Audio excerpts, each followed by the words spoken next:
ব্যাপারটা ছিলাম আমি যদি শুরু থেকে একটু আপনাদেরকে আমার বিষয়গুলো শুনাবো তাহলে অনেক কিছু আমরা আসলে আমি ব্যক্তিগতভাবে অবহেলিত কীভাবে অবহেলিত 19 জুলাই যখন তখন তো দেশের পরিবেশে উল্টা ছিল তখন আমাদের কোথাও সুচিকিৎসার কোনো ব্যবস্থা ছিল না।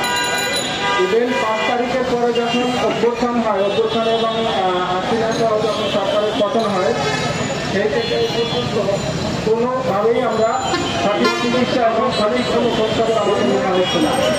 ব্যক্তিগতভাবে আমি অনেক এখন পর্যন্ত আমি সুস্থ না, আমি বাসাতে ট্রিটমেন্ট নিচ্ছি।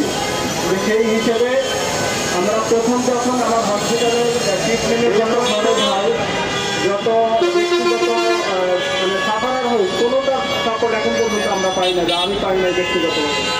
আজকে এখানে মূলত সাংবাদিক সম্মেলন করার উদ্দেশ্য একটাই যে আপনাদের মাধ্যমে বা আপনাদের সংবাদকর্মীর মাধ্যমে আমরা সঠিক বিষয়টা সঠিক জায়গা পৌঁছাতে চাই।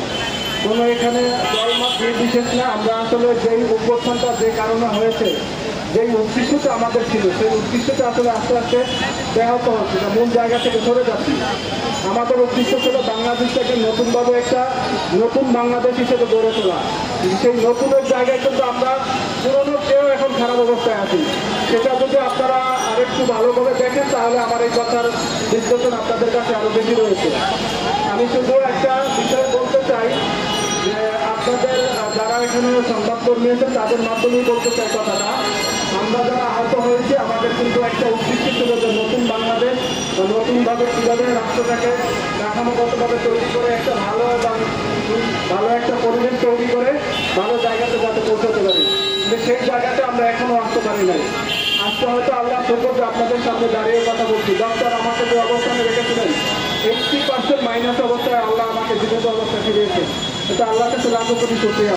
এটা আমার চাওয়াতে এমনই থাকবে যাতে করে সঠিক একটা গাইডলাইন পেয়ে আমরা সঠিক বাংলাদেশ এবং সুন্দরভাবে পরিবেশ তৈরি হয় এবং যারা আহত এবং যারা নিহত রয়েছে তাদের সবার দিকে সুদৃষ্টি থাকা, কারো প্রতি যেন কোনোভাবেই আবার বৈষম্য সৃষ্টি না হয়।